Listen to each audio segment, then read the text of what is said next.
Bonjour à tous. Et comme prévu, on se retrouve pour parler de Tales of the Jedi. La série se concentre sur les personnages d'Ahsoka et du comte Dooku, à partir d'un peu avant les événements de la menace fantôme et un peu après la revanche des Sith. C'est très court, 6 épisodes, et les épisodes ne durent qu'un quart d'heure chacun, mais la qualité est au rendez-vous. Je ne m'attarderai pas trop sur l'esthétisme qui reprend celui de Clone Wars, mais encore plus propre et détaillé. C'est beau, c'est fluide, et on sent que les créateurs sont entièrement libres de leur décor, pouvant ainsi rendre parfaitement hommage à la richesse visuelle de Star Wars. Si bien qu'on se plairait presque à imaginer que Disney laisse tomber les séries en live action et raconte les prochaines aventures de Star Wars sous ce format. Mais passons, car c'est grâce à ces personnages que brille Tales of the Jedi, et c'est sur eux que je vais me concentrer en priorité. Commençons donc par Ahsoka. Ce n'est pas l'intrigue la plus intéressante des deux, même si elle permet de renouer avec un certain esprit Jedi que nous avons bien du mal à retrouver dans les dernières productions Star Wars. Et cela commence directement avec le premier épisode. La connexion intime entre les Jedi et la nature y est montrée de manière très littérale, avec une scène improbable mais profondément poétique. Typiquement ce que sont censés nous inspirer ces êtres exceptionnels. Et exceptionnels, ils le sont. Cette série nous rappelle que non, contrairement à ce que certains ont voulu nous faire croire récemment, tout le monde ne peut pas contrôler la force. Être Jedi, c'est un coup du destin, un hasard à la naissance, qui te tombe dessus sans prévenir, et c'est très bien comme ça. Un pouvoir attribué aléatoirement, de manière impartiale, en parfait équilibre avec les autres forces de la nature. Le reste de l'intrigue d'Ahsoka est principalement tourné sur son entraînement. Si je n'ai pas vu la 7ème saison de Clone Wars, je sais plus ou moins ce qui s'y passe avec Ahsoka, et son intrigue dans Tales of the Jedi semble être une réponse directe à cela. Certains pourraient dire que l'épisode 5 ne sert que de justification à Clone Wars, mais à mon sens c'est se tromper d'angle de vue, car cet épisode parle en réalité moins d'Ahsoka que d'Anakin. Et c'est l'une des occasions où j'ai pu trouver dans cette série un écho à tout ce que j'ai pu développer en milieu d'année avec mes retours sur la prélogie. On voit ici un exemple très probant de ce que j'avançais sur Anakin, à savoir que c'est un perfectionniste, un homme qui ne se contente pas de la surface des choses, un esprit qui creuse et cherche la solution la plus efficace pour être fort et affronter les ténèbres, et ce, peu importe les sacrifices. Et alors, si ça marche ? J'aime beaucoup le parallèle entre le jeune Jedi émerveillé par la performance d'Ahsoka pendant son entraînement de Jedi, comme nous, spectateurs, puis Anakin qui prend sa padawan à part, l'air furieux, en mode « Mais quelle bande de nazes, allez viens, moi je vais t'entraîner comme il faut ». On retrouve là son caractère impétueux. C'est quelque chose qui n'a malheureusement plus beaucoup été abordé dans la prélogie en dehors de la menace fantôme, mais Anakin est un génie. Et comme tous les génies, il peut être dur à vivre, tête de mule, parfois tyrannique, mais sa manière de penser, en dehors des sentiers battus, peut permettre de progresser concrètement. Et c'est ça qui, avant même son taux de midi-chlorien ou son statut d'élu, faisait d'Anakin un Jedi aussi exceptionnel. Mais passons maintenant au gros morceau de la série, c'est-à-dire le comte Dooku. Je ne m'y attendais pas, je pensais que ce serait Qui-Gon, mais en fait c'est Dooku, la star de la série. Son parcours est très intéressant et encore une fois, ce que la série propose rejoint très bien ce que j'avançais en milieu d'année avec ma vidéo sur l'attaque des clones notamment. Si bien sûr la guerre des clones était une farce servant les desseins secrets de Palpatine, il est évident que beaucoup de séparatistes souhaitaient et pensaient, en cas de victoire, simplement essayer une autre méthode que celle de la République. Car en grattant la surface, on réalise vite que celle-ci était sclérosée de l'intérieur par la corruption et l'apathie. Il me semble d'ailleurs qu'il est mentionné dans la prélogie que les séparatistes viennent principalement des mondes reculés, exactement comme celui qui nous est montré dans l'épisode 2 de Tales of the Jedi. Et c'est avec ce genre d'exemple brut et sans embâge que la série se permet d'être très critique vis-à-vis de la République. Les sénateurs corrompus qui laissent mourir leur peuple pendant qu'eux profitent de leur pouvoir et leur argent, leur manière de traiter de rebelles. Tiens donc, ceux qui osent exprimer leur mécontentement, mais aussi, et c'est très intéressant, la façon dont les Jedi peuvent devenir un problème pour eux si les dits Jedi se mettent à se comporter comme des Jedi. Les politiciens connaissent les méthodes de l'ordre et savent en jouer pour les faire tourner en rond ou se servir d'eux comme de simples soldats. Alors forcément, quand ils se retrouvent face à un vrai Jedi de cœur qui veut vraiment rendre la justice, ça leur fait tout drôle.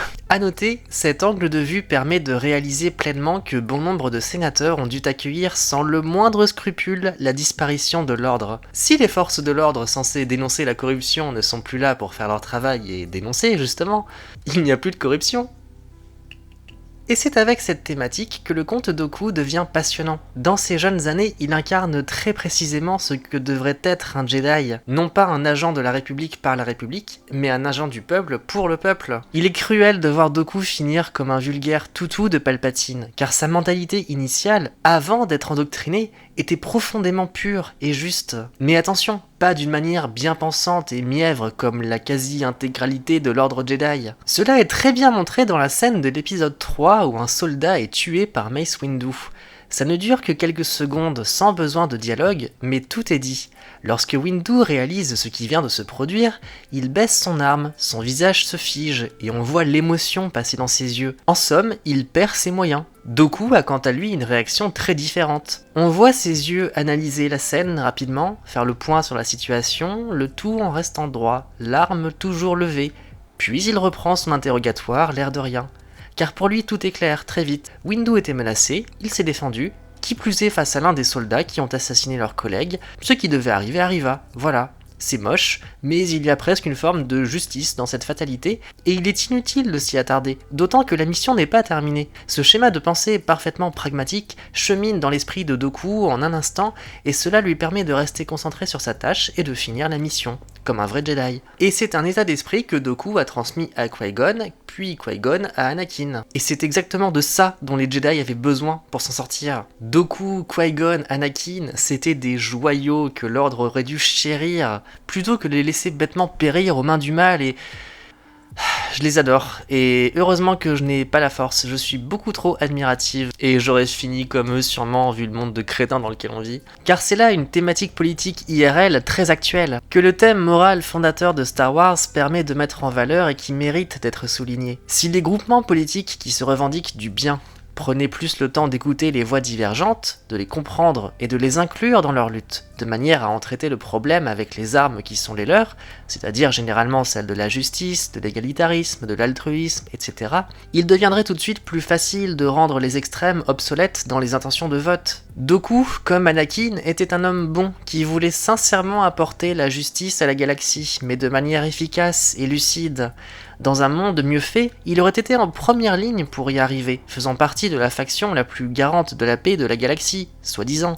Le problème étant que les Jedi, comme bon nombre de nos politiques actuelles, se sont enfermés dans un système lâche, qui par appétit de bien-pensance et de médailles du mérite, en arrive à créer autant de mal que ce qu'il est censé combattre, notamment en refusant de laisser la parole à ceux de leur propre camp qui osent émettre une contradiction. Contrairement à ce que s'imaginent les Jedi, et un paquet de gens IRL malheureusement, être gentil et sensible ne suffit pas à acter définitivement que l'on est quelqu'un de bien et que l'on fait forcément le bien.